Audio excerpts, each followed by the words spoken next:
পড়শিকে নিতে এসে গীতার হাতে রামধুলাই খেলো অধ্যায়।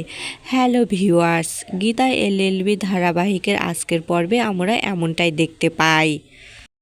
অধ্যায় গীতার ঠিকানা পেয়ে পড়শিকে আনতে যায়। তখন অধ্যায়ের বাড়ির লোকজন বলে, একটা বিপদ করে তুমি যে ভুগছো দেখো, আর একটা বিপদ ঢাকতে গিয়ে আরও কোনো অন্য বিপদে জড়িয়ে পড়ো না।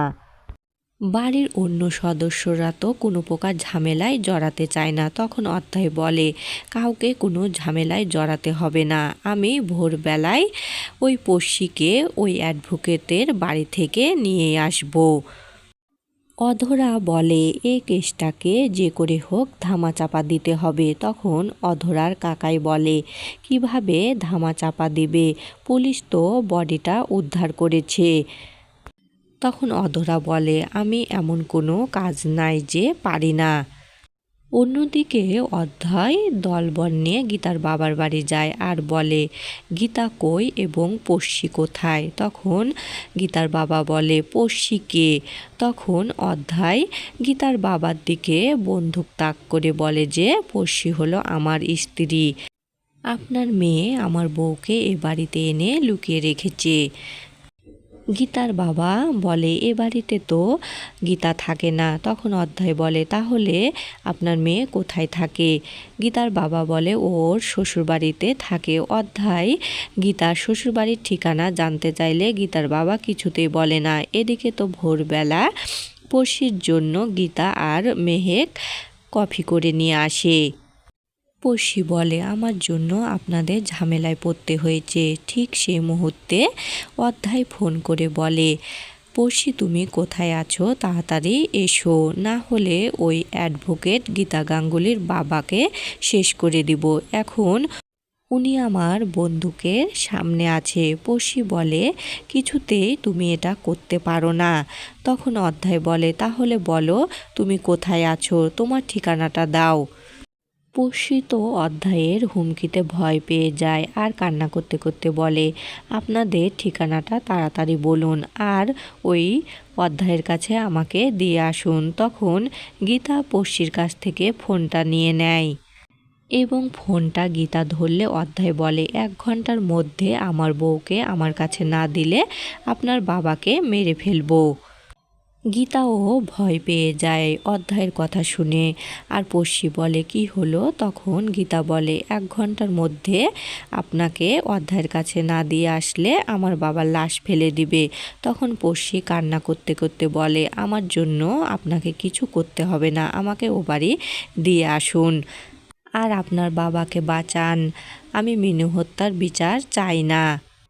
গীতা বস্তির একজন লোককে ফোন করে বলে, আপনারা দলবল নিয়ে রেডি থাকুন, কারণ বস্তিতে কিছু গুন্ডা ঢুকে গিয়েছে। গীতা পড়শিকে বলে, এখন আপনাকে আমার সঙ্গে যেতে হবে।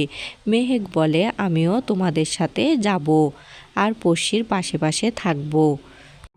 অন্যদিকে অধ্যায় বলে যে, আপনার মেয়ে আমাকে মেরেছে, আমি ওকে ছাড়বো না। তখন গীতার বাবা বলে, তুমি আমার মেয়েকে চিনো না আর আমিও একজন অ্যাডভোকেট। এদিকে তো গীতা মেহেক আর পড়শিকে নিয়ে বস্তিতে চলে এসেছে। মেহেককেও পড়শির মতো করে সাজিয়ে এনেছে আর অধ্যায়কে ফোন দিয়ে বলে যে তারা বস্তিতে চলে এসেছে। তখন অধ্যায় বলে, তুমি আরও কোনো পরিকল্পনা করছো না তো? তখন অধ্যায়কে গীতা বলে, তুমি আমার বাবাকে ছেড়ে দাও আর আমি এদিকে পড়শিকে তোমার কাছে পাঠিয়ে দিচ্ছি।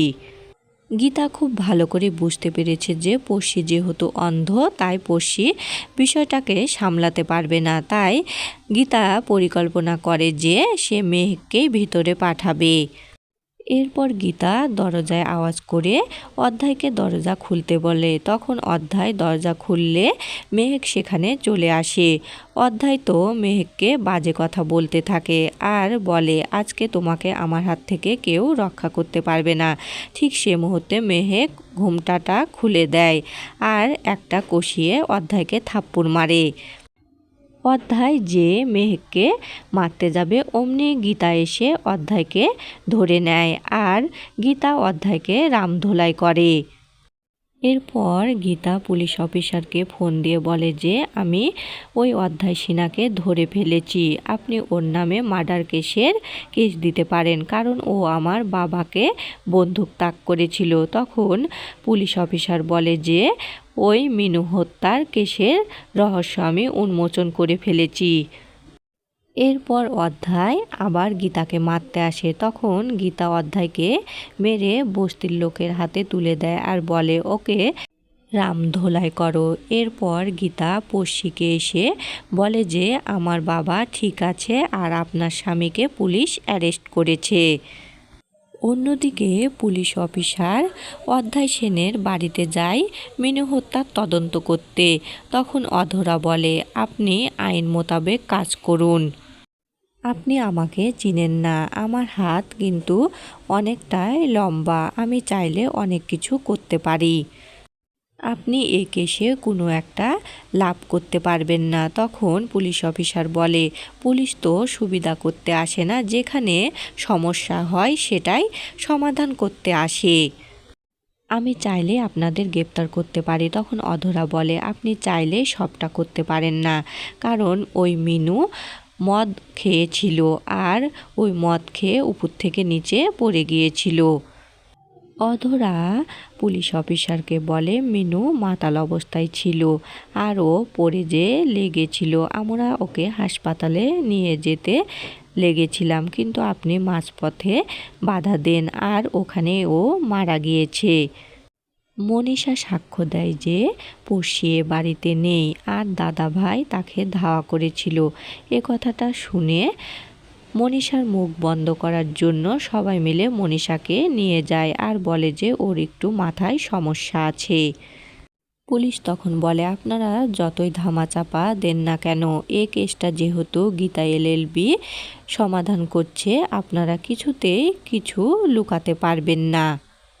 গীতা অধরাকে ফোন করলে বলে আপনারা কি শুরু করেছেন, আমাদের বাড়ির বউকে আটকে রেখেছেন, আমি যদি কোনো স্টেপ নিই তাহলে আপনারা যে ফেঁসে যাবেন। গীতা পড়শিকে হুমকি দিয়ে বলে আপনি আমাকে আইন শেখাতে আসছেন, আপনার চেয়ে আইনটা আমি ভালোই জানি। অধরা তখন নরম সুরে বলে আমাদের বাড়ির বউকে আপনি ফেরত দিন, আমার ভাইয়ের সাথে ও সংসার করুক। তখন গীতা বলে আপনার ভাই কোথায়, আপনার ভাই তো আমার বাবাকে মারতে এসেছিল, বস্তির লোক ওকে মেরে পুলিশের হাতে দিয়েছে, ও যদি পড়শির বর না হতো তাহলে ওখানেই ওকে মেরে ফেলতো। এরপর গীতা পড়শিকে ফোনটা দিলে অধরা বলে তুমি কি শুরু করেছো, বাড়ির বউ হয়ে অন্য বাড়িতে আশ্রয় নিয়েছো, আমার ভাইয়ের সঙ্গে তো তোমার সংসারটা করতে হবে, ওই অ্যাডভোকেট কি তোমাকে আটকে রেখেছে, তুমি বললে আমি আইনি ব্যবস্থা নিব। তো বন্ধুরা, গীতা কি পারবে ওই অধরার হাত থেকে পড়শিকে রক্ষা করতে?